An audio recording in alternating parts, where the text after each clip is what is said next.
السلام عليكم، ان شاء الله كامل تكونوا بخير وعلى خير وبصحة جيدة. كما راكم تشوفوا في الصور راح نديروا بيتزا سهلة وبعجينة سحرية هايلة. يعني تقدري تستعملي هذه العجينة هذه في جميع الوصفات، في السوفلي، بيتزا كوفر، كيما تحبي استخدميها. المهم تجيكم وصفة هايلة هايلة يا البنات، وسهلة جدا. اللي بلا فيش تغنجيق هذاك بزاف وشاهدكم في الجنة. وسمحوا لي يا البنات وروحوا ديريكت للوصفة. هنا راح نروحوا لعجينة البيتزا. عندي هذا الكيس ولا الطاس كي اللي بيه تحبي، الطاس اللي عندك كي اللي بيه. انا درت 2 كيسان ماء وكاس حليب. تحبي ديريكت ديريها بالحليب، تحبي تخلطي، تحبي ديريها كيما درتها انا. نديرهم يدفاو. نجيبوا الباسينه تاعنا نديروا مغرفه خميره ونزيدوا شويه لانه الحال بارد. معها ملعقه سكر، نزيدوا ثاني شويه. كوني كريمه يا مدام. ونجيبوا الحليب بعد ما دفيناه، دفيه فقط. خلطي مليح هذه المكونات.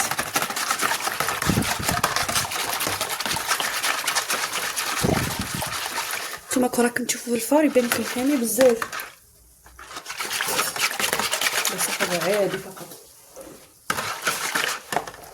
من بعد نديروا شويه فرينه، يعني مش حق ما يختمرنا وتتفاعلنا الخميره.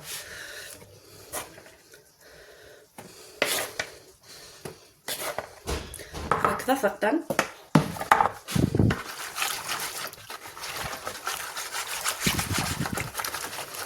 تخليوها مدة 10 دقائق. هذه عجينة 10 دقائق، استعملوها في كامل المعجنات تاعكم، بيتزا سوفلي، بيتزا كوفر.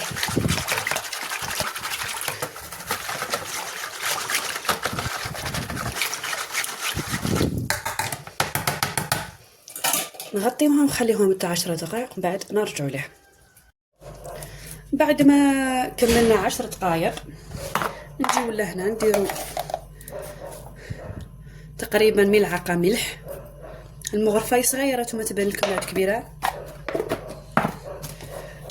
الزيت 4 كاس زيت، انا عيني ميزاني 10 مغارف.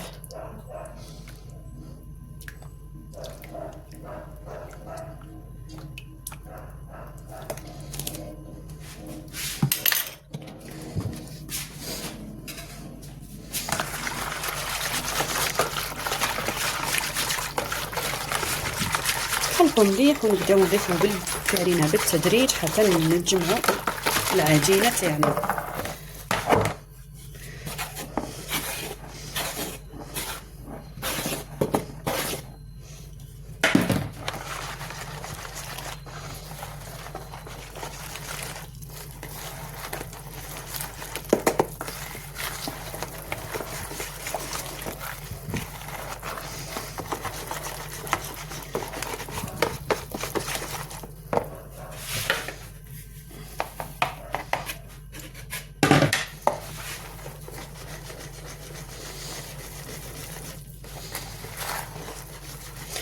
كملوا خلطوا غير بالفوين، بعد كي تشوفوها بدات تثقل وبسات تزيدوا لها.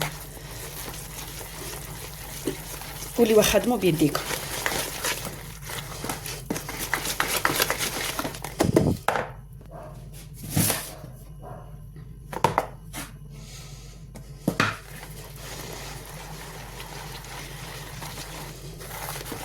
المهم اللي راهي اول مره تشاهد القناه وعجب عليك هذا الفيديو وصفيتي لهنا، تبخليش علينا بالاشتراك وتفعيل الجرس، وخلينا تعليق من وين لحقكم الفيديو. انايا من ولايه سطيف.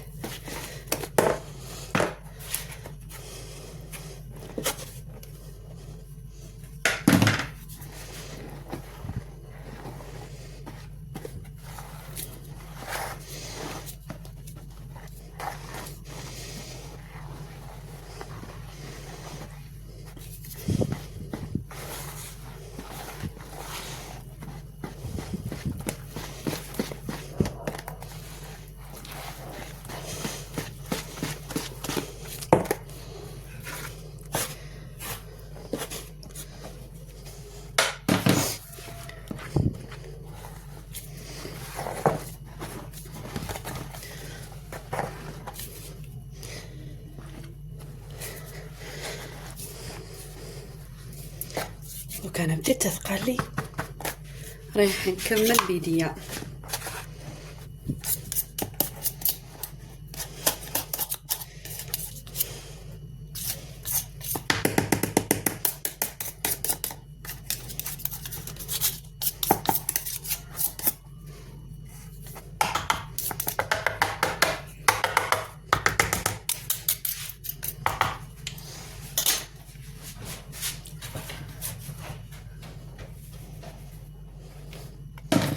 بسم الله يا ربي. ديما ذكري اسم الله كي تعودي تلوحي في الماكله تجي ماكلتك بنينه وتكثر وتكون فيها البركه. الله.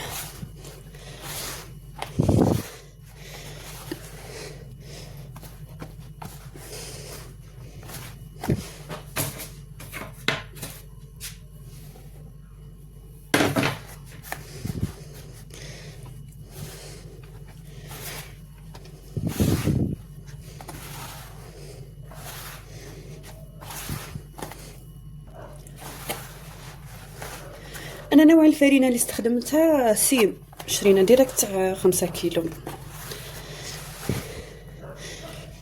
هي دوك هكذا مليحه، راح نحطها على سطح العمل ونشوف اذا تحتاج فرينه ولا ما زدتش نحتاج ولا ما.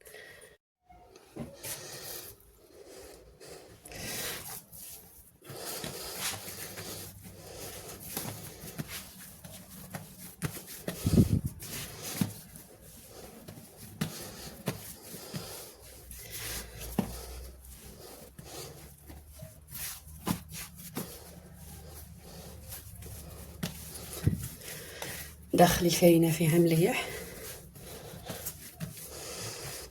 هذا هو القوام تاعه. شوفوا كون تكون عندك مغرفه كيما نقولوا زبده ديريها في الاخير راح تعطيها طراوه وخفه تسخف. انا ما كانش متوفر عندي.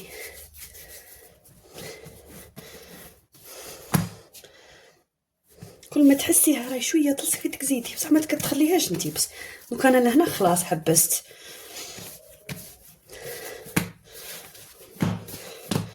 راح نقسمها كوريات ونرجع لكم. لهنا راح نقسموها كرات. شوفي الكره انا ما نحددلكش كبيره ولا صغيره، هي على حساب الصينيه تاعك. اذا كبار ديري كوريات كبار، اذا صغار ثاني صغري. انا عندي صينيات كبار وصغار، سما درت كوريات كبار وصغار. وديما عاوني روحك بالفارينه.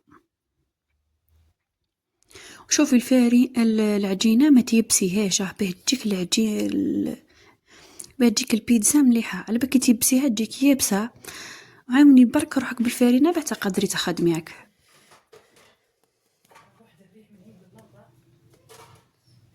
عاوني نفسك فقط بالفارينه كيما ورشي شوي برك. لهنا كملت الكريات كامل تاوعي. جاوني 7 كريات راح نبداو نقرصو فيهم. انايا ما صورتش برك المكونات تاع البيتزا اللي من الفوق.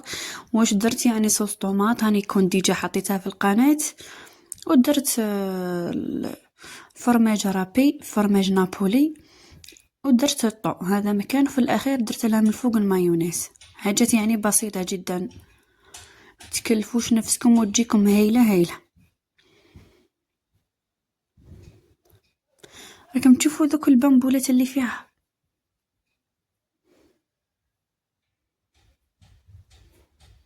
انا نكسلها هكذا من بعد كندير كيل، نجيب السيني ونكيل ونحشها نعدلها بالموس، مش نروح نديركت نحطها هكذا.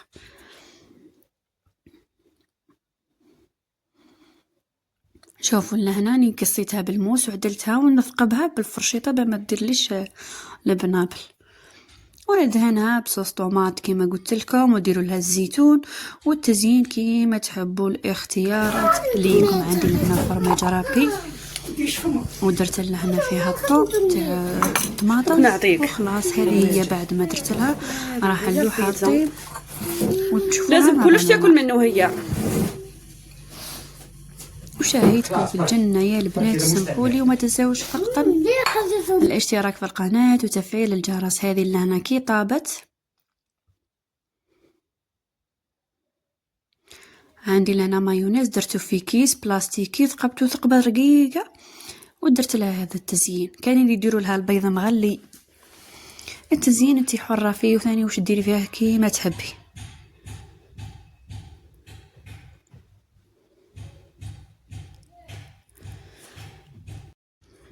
نكونوا لهنا كملنا الوصفه تاعنا، بيتزا سهله ولذيذه وبسيطه جدا. اذا كنتم وصلتم من اخر الفيديو ما تبخلوش علينا بالاشتراك في القناه وتفعيل الجرس، وشاهدكم في الجنه.